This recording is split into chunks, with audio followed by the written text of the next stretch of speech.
खुलुमबाय लोगोफोर, डियार ब्रह्म चेनेलनि खौरां नायगिरि गासैबो रायजो राजा नोंथांमोननिसिम गोजोन बेलासिनि गाहाम हामलायथि बावहरग्रोनाय जाबाय। आं दिनै नोंथांमोननि सिगाङाव आरोबाव माखासे खौरां लानानै फैबावलायबाय। आसा खालामो नोंथांमोनहा खौरांखौ खोनासंनानै मोजां मोनगोन।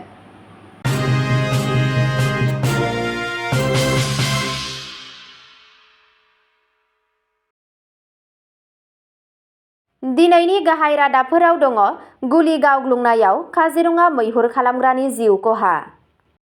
राजा लामायाव अर खामनायनि जाहोनाव सानै बिदा-फंबायनि जिउ खहा। गोदान बिटिसिनि गाहाय हाग्रामा महिलारिया टेन्डारफोरखौ केन्सेल खालामजोब्बाय।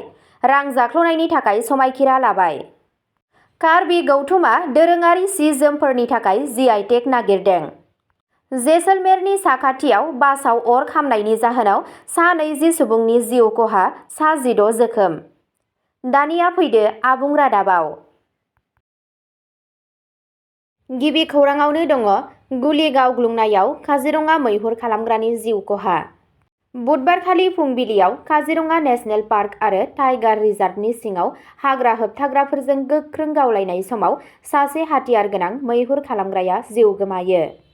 पार्कनि बिबानगिरिफोरा रोखा खालामदों दि दायो मैहुर खालामग्रा हान्जानि गुबुन सोद्रोमाफोरखौ हमनो थाखाय नाजागासिनो दं।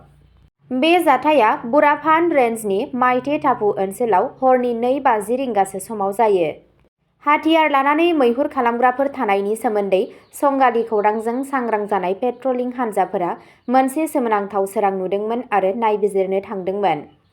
सन्देह गोनां हाथियार गोनां मैहुर खालामग्राफोरनि मोनसे हानजाजों मोगा-मोगि जानायनि उनाव गार्डफोरा बिसोरखौ गावखौ गथायनो थिनदोंमोन। खौरां मोन्नाय बायदिब्ला मैहुर खालामग्राफोरा सांग्रांथि होनायखौ नेवसिदों आरो पेट्रलिं हान्जाखौ गुलि गावदों। फरेस्ट गार्डफोरा गावनि रैखाथिनि थाखाय गुलि गावहरफिनदोंमोन।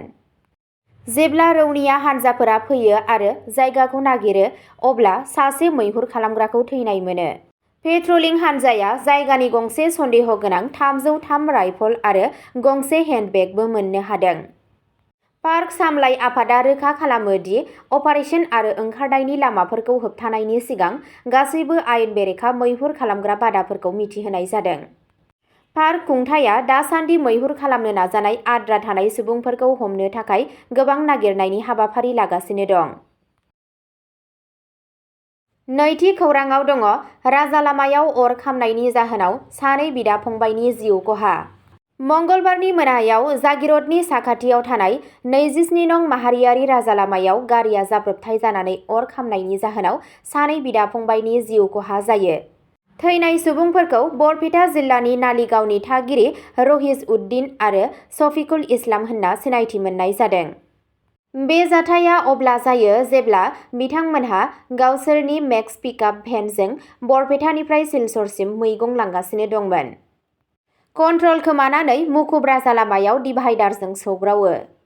गारिया बेलथायदोंमोन आरो लोगो लोगो अर जोंब्लावदोंमोन। गारि सालायगिरि आरो हेन्डिमेनआ सिङाव थाबथाना दंमोन आरो गोख्रों अरनिफ्राय बारग'नो हायाखैमोन। जायगानि पुलिसआ थाबैनो फिननाय होयो, सुबुंफोरखौ बासायनो हायासै।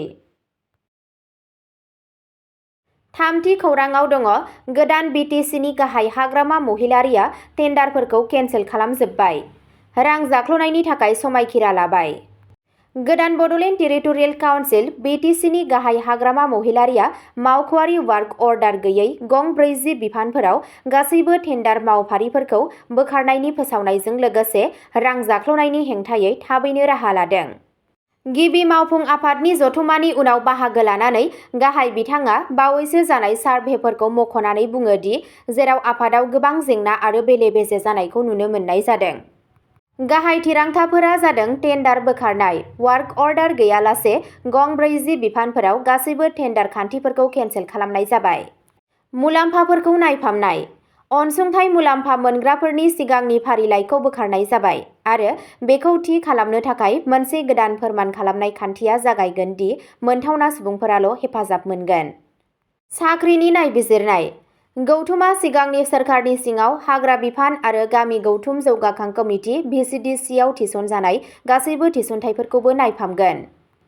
आयेन बिफानआ बे नायबिजिरनायखौ फोजोबनो थाखाय सप्तासे सम दं आरो आयेन बेरेखायै मोननाय मासिफोरखौ फोजोबनाय जागोन। गाहाय बिथाङा बुङो दि जेबो राजखान्थियारि फारागथि जानाय नङा। सोर मुलाम्फा मोनगोन बेखौ रोंग'थि गोनांल' थि खालामगोन होनना। मावख'आरि रेबगान्थिफोराव हेरफेर खालामनाय सोरबा सुबुंनि हेंथायै आयेनारि राहा लानायनि सायाव सानगासिनो दं। ब्रैथि खौराङाव दङ कार्बि गौथुमा दोरोङारि सि-जोमफोरनि थाखाय GI टेग नागिरदों। The Karbi Anglong autonomous council KASC-आ जिअ'ग्राफिकेल इन्डिकेसन GI टेगनि थाखाय आर'ज गाबनानै गावनि दोरोङारि सि-जोमफोरखौ रैखाथि होनो राहा लागासिनो दं। गाहाय मावफुं सोद्रोमा CM तुलिराम रंहांआ दिपुआव मोनसे गोजौ थाखोनि जथुमखौ दैदेननानै बे हाबाफारिनि सायाव सावरायनो थाखाय दैदेनो, जायनि थांखिया कार्बि हारिनि रुजुजायै सि दानाय उनमोनथाइखौ संरैखा खालामनाय आरो जौगाहोनाय। मोनसे GI टेगआ मोनसे थि भुमखौराङारि ओनसोलनिफ्राय ओंखारनाय दिहुनजानाय बेसादफोरनि थाखाय आयेनारि रैखाथि आरो मावख'आरि गनायथि होयो, जाय शिल्पनि गुन आरो सिनायथिखौ थि खालामो। रैखाथि होनो गोनां गाहाय सि-जोमफोरा जाबाय पिनि, बेयो आइजोफोरजों गानजानाय मोनसे दोरोङारि स्कार्ट। पेकक, फज'नाय एबा बाननायनि थाखाय बाहायजानाय मोनसे जि। भामकक, आइजोफोरजों गानजानाय मोनसे दोरोङारि मेख्ला। सेलें, हौवाफोरजों गानजानाय गुरै महरजों लोगोसे मोनसे गुफुर गस्ला। बे नाजानाया मुगा, रेशम आरो असमिया गामसा बायदि थाखानाय GI टेग दिहुनथायफोरनि जाफुंसारनायनि उनाव गावनि धोनि सि-जोम फोलेरखौ जौगाहोनायनि रामनि थांखिजों गोरोबो। बाथि खौराङाव दङ जैसलमेरनि साखाथियाव बासआव अर खामनायनि जाहोनाव सा 20 सुबुंनि जिउ खहा, सा 16 जोखोम।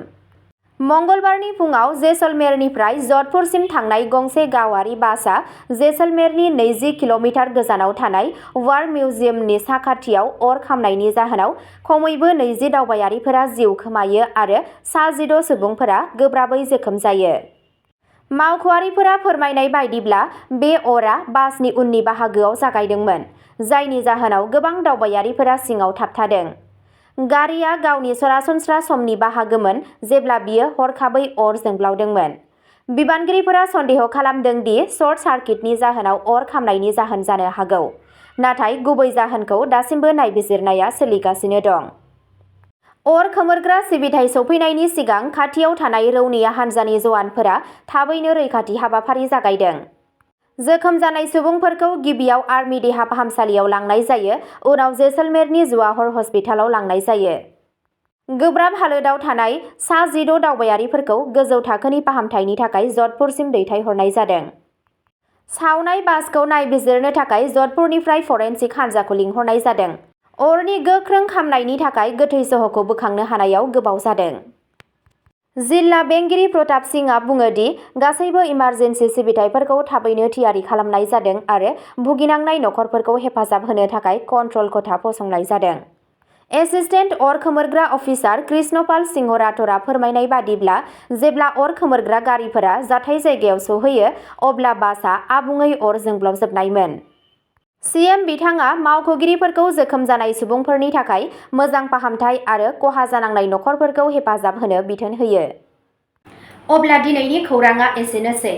नोंथांमोनहा बे चेनेलनि गेजेरजों सानफ्रोमबो फुंबिलि आरो बेलासि समाव गोदान खौरांनि आपडेट मोननो थाखाय चेनेलखौ साबस्क्राइब खालामनानै लादो आरो खौरांखौ खोनासंनानै मोजां मोनोब्ला अन्नानै लाइक, शेयार आरो कमेन्टबो खालामनानै होलांब्लानो जाबाय। गोजोन्थों।